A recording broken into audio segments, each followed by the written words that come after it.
சிறகடிக்க ஆசை இன்னைக்கான எபிசோடில் ஸ்ருதி மீனா வீட்டுக்கு வந்திருக்காங்க.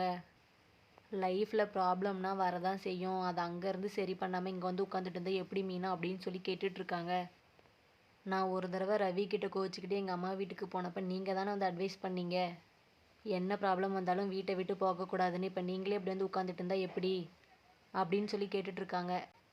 சரி அதெல்லாம் விடுங்க, இப்போ முத்து என்ன பண்ணால் நீங்கள் வீட்டுக்கு வருவீங்க அதை சொல்லுங்கள், நான் போய் முத்துக்கிட்ட சொல்கிறேன் அப்படின்னு சொல்கிறாங்க. மீனா வேண்டாம் ஸ்ருதி, அவருக்கே எல்லாம் தெரியும். அன்றைக்கி குடிக்கக்கூடாதுன்னு சொல்லியும் அவர் போய் அவ்வளோ குடிச்சிட்டு வந்திருக்காரு. அவர் குடியை விட்டுட்டோம், அப்போ தான் நான் வருவேன் அப்படின்னு சொல்கிறாங்க. ஸ்ருதி, மீனா, இந்த ஜென்ஸ்லாம் நம்ம ஒரு விஷயத்த பண்ணக்கூடாதுன்னு சொன்னால் தான் அவங்க அதையே திரும்ப திரும்ப பண்ணுவாங்க. எங்கள் அப்பாவும் குடிப்பார், எங்கள் அம்மா எவ்வளோ சொல்லியும் அவங்க கேட்கவே இல்லை. அப்புறம் எதுவாக இருந்தாலும் வீட்லேயே பண்ணுங்கன்னு சொல்லி எங்கள் அம்மாவும் சைடிஷ்லாம் பண்ணி கொடுக்க ஆரம்பிச்சிட்டாங்க அப்படின்ட்டு மீனா கிட்ட சொல்லிகிட்ருக்காங்க. ஸ்ருதி பேசிட்டு சரி நல்லா யோசிச்சு ஒரு முடிவெடுங்க அப்படின்னு சொல்லிட்டு கிளம்பிடுறாங்க. முத்து உட்காந்து யோசிச்சுட்டு இருக்காங்க. அவங்க ஃப்ரெண்ட்ஸ்கிட்ட அது எப்படிரா சொல்லாமல் கொள்ளாமல் மீனா வீட்டை விட்டு போவா அப்படின்னு சொல்லி கேட்டுட்ருக்காங்க. ஒரே ஒரு பெக் அடித்தேன், அதுக்கு போய் கோச்சிட்டு போயிட்டா அப்படின்னு சொல்லிகிட்ருக்காங்க. அவங்க ஃப்ரெண்ட்ஸும் சரி விடுடா, வந்ததுலேருந்து இதையே 100 தடவை சொல்லிட்ட அப்படின்னு சொல்கிறாங்க. முத்து, எனக்கிட்டே ஒரு நியாயம் கிடைச்சே ஆகணும்டா அப்படின்னு சொல்கிறாங்க. இங்கே பாருங்க, நான் அப்படி என்ன தப்பு பண்ணேன், அவள் எதுக்கு என்னை விட்டுட்டு அவங்க அம்மா வீட்டுக்கு கோச்சிட்டு போனான் அப்படின்னு சொல்லி கேட்டுட்ருக்காங்க. அவங்க ஃப்ரெண்ட்ஸும் முத்துக்கிட்ட ஏதேதோ சொல்லி சமாளிச்சுட்டு இருக்காங்க. நான் கல்யாணம் பண்ண நாள்லேருந்து நல்லா குடிப்பேன்ட்டு அவளுக்கே தெரியும், ஏதோ புதுசாக குடித்த மாதிரி கோச்சிட்டு போயிட்டா அப்படின்னு சொல்லிட்டு இருக்காங்க. இந்த மாதிரி பிரச்சனைலாம் வரும்ன்ட்டு தாண்டா நான் கல்யாணமே வேணான்னு சொல்லிட்டு இருந்தேன். ஆனால் அன்றைக்கி திடீர்னு என் கல்யாணம் நடந்துருச்சு அப்படின்னு சொல்லிட்டு இருக்காங்க. என் வாழ்க்கையை நான் முடிவு பண்ணல, என் விதி தான் முடிவு பண்ணுச்சு அப்படின்னு சொல்கிறாங்க. அப்படி அந்த விதிக்கு என் மேலே என்னடா கோவம், என் வாழ்க்கையை எப்படி பண்ணி வச்சிருக்கு அப்படின்னு சொல்கிறாங்க. முத்துவோட ஃப்ரெண்ட்ஸ் முத்துக்கிட்ட, என் பொண்டாட்டிக்கிட்ட நான் ஒரு நாள் சாப்பாட்டில் உப்பே இல்லை அப்படின்னு சொல்லி சொன்னேன்.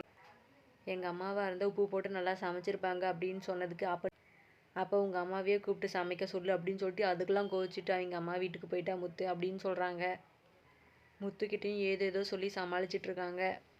முத்துக்கிட்டையும் ஏதேதோ சொல்லி சமாதானப்படுத்திட்டு இருக்காங்க. சரி விடுப்பா, மீனா வந்துடும், திரும்ப வந்துடும், எங்கே போக போகுது அப்படின்னு சொல்லிட்டு இருக்காங்க. அப்புறமா சீதா அவங்க ஹாஸ்பிட்டலில் ஒர்க் பண்ணிகிட்ருக்காங்க.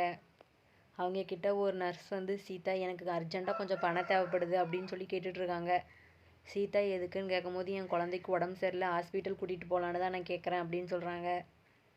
சீதா, இல்லைப்பா என்கிட்ட இல்லை, எங்கள் அம்மாவுக்கு உடம்பு சரியில்லைன்னு சொல்லியிருந்தேன்ல, அவங்களுக்கெல்லாம் செலவு பண்ணிட்டேன். கொஞ்ச நாள் எங்கள் வீட்டில் தான் வந்து தங்கியிருந்தாங்க, நான் தான் பார்த்துக்கிட்டேன், அதிலையே எல்லா காசும் செலவாயிடுச்சு அப்படின்னு சொல்கிறாங்க. அவங்க வீட்டுக்கு போகும்போது கொஞ்சம் கொடுத்துட்டேன் காசு அப்படின்னு சொல்லிட்டு இருக்காங்க. என்கிட்ட காசு இல்லை, நீங்கள் வேறு யார்ட்டையாவது கேட்டு பாருங்கள் அப்படின்னு சொல்லிட்டு இருக்காங்க. அப்புறமா அந்த ஹாஸ்பிட்டலுக்கு சத்யா இங்கே மேனேஜர் பொண்ணை கூட்டிகிட்டு வராங்க. இங்கே தான் எங்கள் சிஸ்டர் ஒர்க் பண்ணுறாங்க, வாங்க பார்க்கலாம் அப்படின்னு சொல்லின்னு கூட்டிகிட்டு வந்துட்டுருக்காங்க. சீதாவையும் பார்த்துட்றாங்க. சீதா கிட்ட அந்த பொண்ணு இன்ட்ரடியூஸ் பண்ணி வைக்கிறாங்க. இவங்க தான் ரேகா, நான் ஒர்க் பண்ணுற கம்பெனி ஓனரோட பொண்ணு அப்படின்னு சொல்லிட்டு இருக்காங்க. இவங்களுக்கு தாங்க கொஞ்சம் உடம்பு சரியில்லை, இவங்கள தான் பார்க்கணும் அப்படின்னு சொல்கிறாங்க. சீதாவும் அவங்க கிட்ட என்னாச்சு, என்ன ப்ராப்ளம் அப்படின்னு சொல்லி கேட்குறாங்க. இல்லை வயிறு வலி, ரொம்ப நாளாக வயிறு வலிச்சிக்கிட்டே இருக்குது அப்படின்னு சொல்லிட்டு இருக்காங்க. சீதாவும் இதுக்கு முன்னாடி டாக்டர்கிட்ட செக்கப் பண்ணியிருக்கீங்களா அப்படின்னு சொல்லி கேட்குறாங்க. அந்த பொண்ணு இல்லை, கொஞ்ச நாளாக தான் அந்த வயிறு வலிச்சிட்ருக்கு அப்படின்னு சொல்கிறாங்க. சத்யா தனியாக தான் ஹாஸ்பிட்டலுக்கு போகிறேன் அப்படின்னு சொன்னாங்க, நான் தான் சரி வேண்டான்னு சொல்லிட்டு கூட்டிகிட்டு வந்தேன் அப்படின்னு சொல்கிறாங்க. சீதாவும் சரி நான் டாக்டர் ஃப்ரீயாக இருக்காங்களான்ட்டு பார்க்குறேன், நீங்கள் போய் உட்காருங்க அப்படின்னு சொல்கிறாங்க. அவங்களும் போய் உட்காடுறாங்க. சத்யா, ரேகா நான் குடிக்க தண்ணி ஏதாவது வாங்கிட்டு வரட்டுமா அப்படின்னு சொல்லி கேட்குறாங்க. அவங்களும் இல்லை வேண்டாம், அப்பா கிட்ட இதை பற்றி சொன்னீங்களா அப்படின்னு சொல்லி கேட்குறாங்க. இல்லை நான் சாருக்கு கால் பண்ணேன், ஆனால் சார் எடுக்கலை, பிஸியாக இருக்காங்கன்னு நினைக்கிறேன் அப்படின்னு சொல்கிறாங்க. என் அப்பா எப்போவுமே பிஸி தான், எங்கள் அம்மாவும் ஏதோ பிஸியாக இருக்காங்களா, நீ ஹாஸ்பிட்டல் போயிட்டு என்னான்னு பார்த்துட்டு சொல்லு அப்படின்னு சொல்லிட்டாங்க. இது ஒன்றும் புதுசு இல்லை சத்யா, சின்ன வயசுலேருந்தே 2 பேரும் என்கிட்ட ஒன்றாவே இருந்ததில்லை அப்படின்னு சொல்கிறாங்க. பர்த்டே, தீபாவளி, பொங்கல் அப்படின்ட்டு எல்லா நல்ல நாள்லேயுமே யாரோ ஒருத்தர் தான் எங்கள் கூட இருப்பாங்க அப்படின்னு சொல்கிறாங்க. ஏதாவது எமர்ஜென்சியாக இருந்தால் கூட இப்படி தான், யாரும் வரமாட்டாங்க அப்படின்னு சொல்லி ஃபீல் பண்ணி சொல்லிட்டு இருக்காங்க. சத்யாவும் ஃபீல் பண்ணாதீங்க, சார் ஃபோன் பண்ணதை பார்த்துட்டு திரும்ப கால் பண்ணுவார், அவர் கேட்டார்னா உடனே வந்துடுவார் அப்படின்னு சொல்கிறாங்க.